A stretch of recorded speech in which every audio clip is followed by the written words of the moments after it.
আইলো কি জামানা বন্ধু জনা শোনেন দিয়া মন, ৮ বছরের দুধের শিশু হইল ধর্ষণ। গাইব সেই কাহিনী, গাইব সেই কাহিনী, চোখের পানি ঝরবে যে সবার।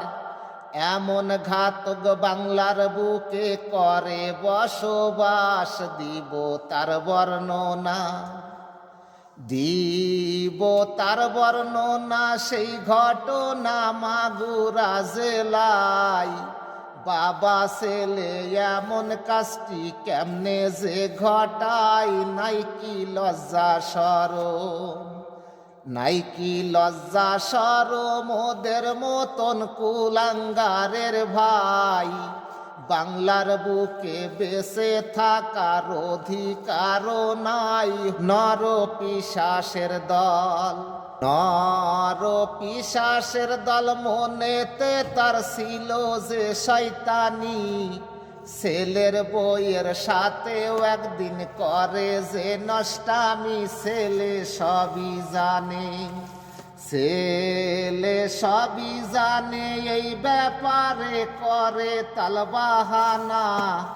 বইয়ের গায়ে আঘাত করে ওই হারামজাদা, বিশ্বাস নাহি করে, বিশ্বাস নাহি করে। হঠাৎ আসে বইয়ের ছোট বোন, বাপুতে মিলিয়া করলো তাহারে ধর্ষণ। বনে না জানিল, বনে না জানিল, পইরা রইল ঘরের মেঝই।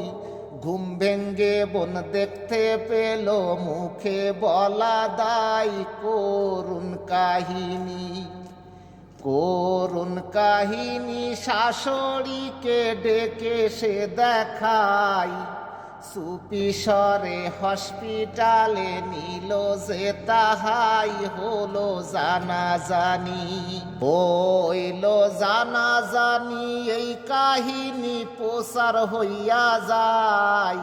মিডিয়ার মাধ্যমে ভাইরাল সারা যে বাংলায়। হইল তুলপাড় শুরু, হইল তুলপাড় শুরু, শুনলে পুরো ঝরবে গায়ের ঘাম।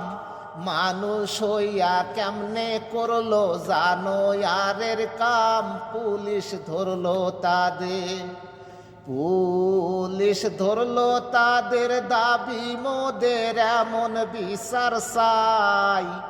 এই ধরনের জঘন্য কাজ আর যেন না হয়। আওয়াজ বাংলাদেশে, আওয়াজ সারা বাংলায়, দাবি একটাই তাদের ফাঁসি চাই।